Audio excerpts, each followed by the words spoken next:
What's up, guys? Welcome back to Weekly Weird News. Let's get weird. We all know that giant pandas are a very endangered species. Sure. There's only about 1,800 of them left in the wild, and a big reason why is that it's really hard for them to get pregnant. Oh, yeah? Especially in captivity where they lose all their sex drive for some reason. Well, because they're sad. Sad pandas. Anyways, female pandas are actually only able to conceive for 2 or 3 days out of the year, which is an insanely short window. So ever since wildlife conservationists realized that we really need pandas to start getting laid more often to keep the species alive, zoos around the world have been trying their damnedest to figure out how to make that happen.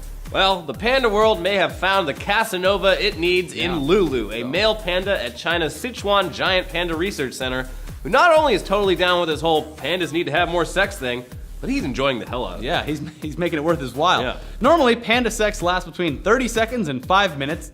5 minutes, wow. No. One day. But Lulu set the annual record at the research center last week with an 18.5-minute lovemaking session with a very lucky lady panda named Z-Me. I think it's pronounced She May. Whatever. And I think she may be hitting Lulu up for child support in a few months. Woo! Bazinga! Anyway, this happened just a day after Lulu had already set the annual record for the year with another lady panda at 8 minutes. Jesus Christ.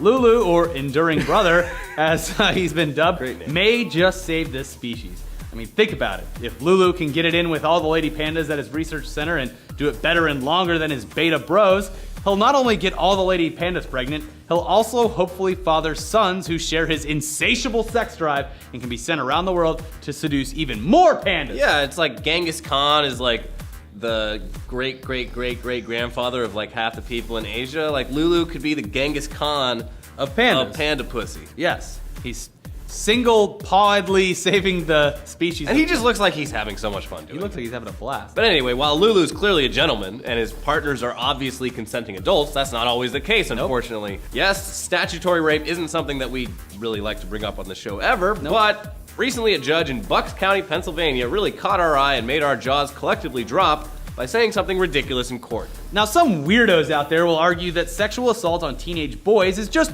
perfectly fine if it's coming from an attractive female teacher.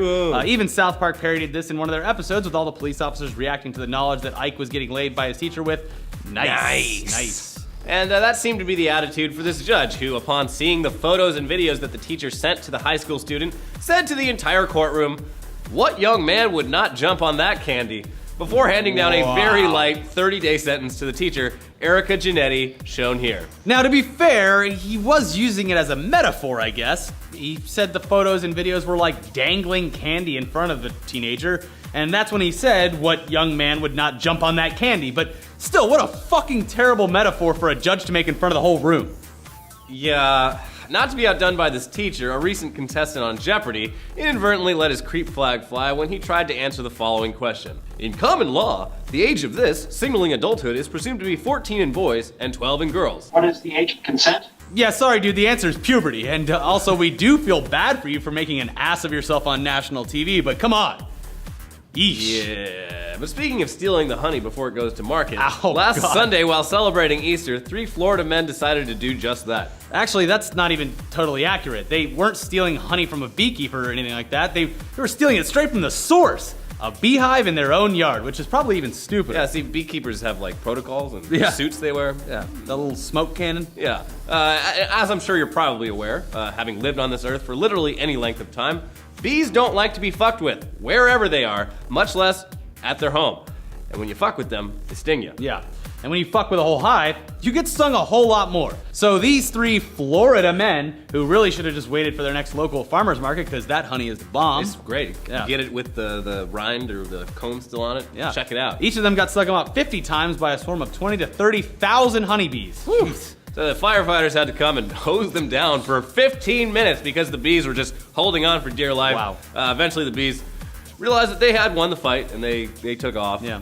And then the men were of course taken to the hospital where presumably the honey comes in little single-serving condiment containers that don't involve being stung dozens of times. And cost $5,000 because they're in an American hospital. Well, actually, sir, those honey containers are very expensive. We're going to put those on your bill, sir. Yeah, but suffering the wrath of tens of thousands of Florida bees is nothing compared to suffering the wrath of a Florida senator over some petty bullshit. Now, as someone who used to deliver pizzas in their youth, I can easily put myself into the shoes of the kid at the forefront of this next story who just happened to be at the wrong place at the wrong time and mess with the wrong rich senator. Yeah, so this 18-year-old pizza delivery guy was out on delivery one night, and according to his GPS, he was in the right location. But he couldn't figure out where the customer's house was, so he went up to a door, he knocked on it. The man who answered claimed it wasn't for him. Yeah, the driver went back to his car and then, according to his account of the whole situation, was approached by Senator Dean, who was carrying a handgun and wearing nothing but a bathrobe.